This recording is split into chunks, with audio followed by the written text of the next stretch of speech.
I cut it there because then it becomes a lot of PR from my employer. This is not the forum for that. But I still think it's valid to show this short sequence because, I mean, personally, I've been in the industry since 1993. I started selling slats with Hunter Douglas at that time. It was a component thing, a technical thing, etc. But looking at, this is the way I see it, this is what we're selling today. We are not selling the actual products, we are selling what we can achieve with our products. So a lot of us in the industry need to have, let's say, a different way of looking at the way we're doing business today to be able to succeed. And this is also what decision makers, etc., are buying from us. So I'm going to give you a short presentation on the EU project Keep Cool. I'm part of that, together with some of my Austrian colleagues in SO. Besides SO and a normal employment in a company in the industry, I also have been active in the Swedish Solar Association for the past, well, almost 10 years. And I'm also an active member of REVA, the HVAC organization that Dick mentioned before.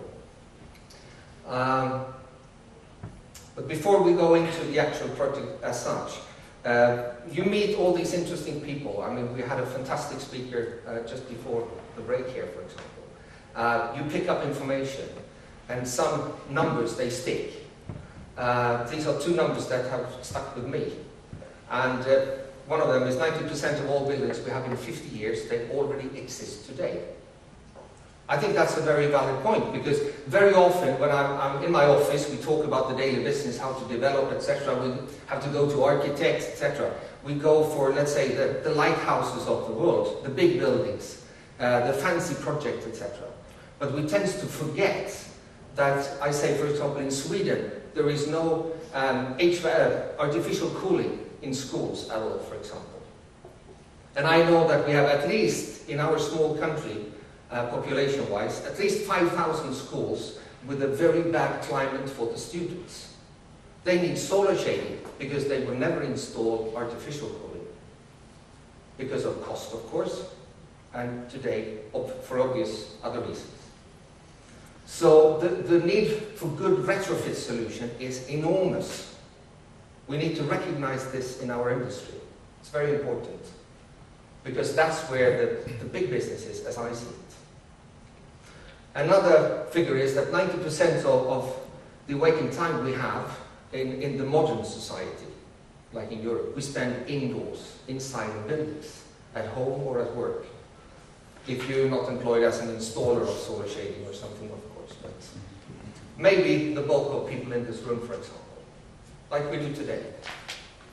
So the health factor is very, very big, and we also see that now. We've heard it being mentioned already. We see it also in this Keep Cool project, a very heavy topic, because this is money in society, the health of people, not only glare, etc.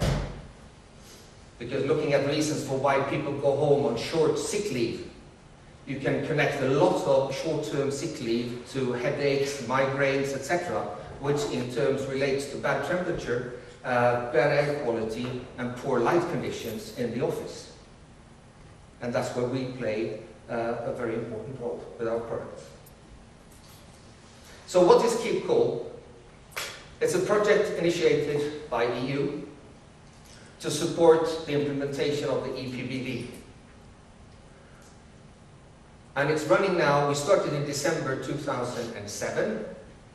Very slow start because there is a lot of administration. First, the EU project for me, but a very interesting learning experience at the same time.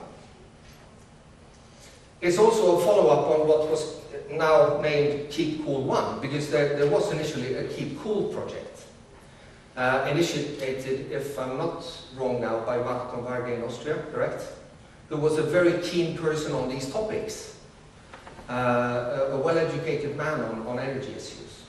But they realized afterwards they failed on one very important issue, and that was implementation and information after the project. So it turned out to be slightly a bit like they did a lot of good things, collected a lot of good information, had a few presentations, and that was it. In this Keep Cool 2 project, first of all, there has happened a lot lately. Development is moving very fast, and we have the last 3 work packages out of 9 is on national and international disseminations, and they measure us. So I'm obliged, for example, in Sweden, to have seminars for at least 200 HVAC consultants within the project period. So they measure that we really implement the information in society as well, with decision makers, etc. I made 167 HVAC consultants before the end of November last year, so probably I will do 600 before the end of the project, because I believe so strongly that this is what we need to do. Participants in the project,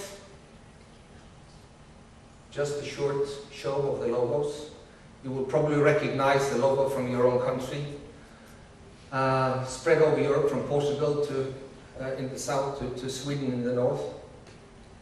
And note one thing very interesting here. I will come back to that. ESSO is the only representative for the industry here. Everybody else is energy, government, something, research. We are the only presence from the industry. That's quite interesting, because this is not a solar shading project. This is a Keep Cool project, right? So, the overall goal of the project, you could summarize that into transform the market from cooling to sustainable summer comfort. And this is quite interesting as well. They, you could say a short of the definition is achieving good summer comfort with limited or no use of energy. So this is from south of Europe, somewhere, one of the back streets of the city. And obviously this is what politicians, and we're all aware of that this is going on. In Sweden lately now, for the first time since a year, you get this we got Hornbach from Germany, let's say, and Korauta from Finland, the do-it-yourself shops. They are advertising now moving cooling devices you can plug in. People are starting to buy them in Sweden for private homes. Terrible. Sweden is number 4 in cooled square meters per inhabitant. Portugal, Italy, and Greece are before us. We are number 4. Very poor record for a country that far north. But that's because we have the very low sun. So we have heating problems at this time of the year in offices. Looking also at this sustainable summer comfort again, I mean sustainability, I tend to relate to the building as such. It's things we can measure, we can do research on, we can weigh it, we can put numbers on it, and have experts handling it. But adding the summer comfort brings people into the equation. Makes the equation much more difficult and fluffy, but once again, much more interesting. Because you heard before here, if you were awake, that about 80% of the total building cost during a lifetime relates to salaries of the people working inside the building.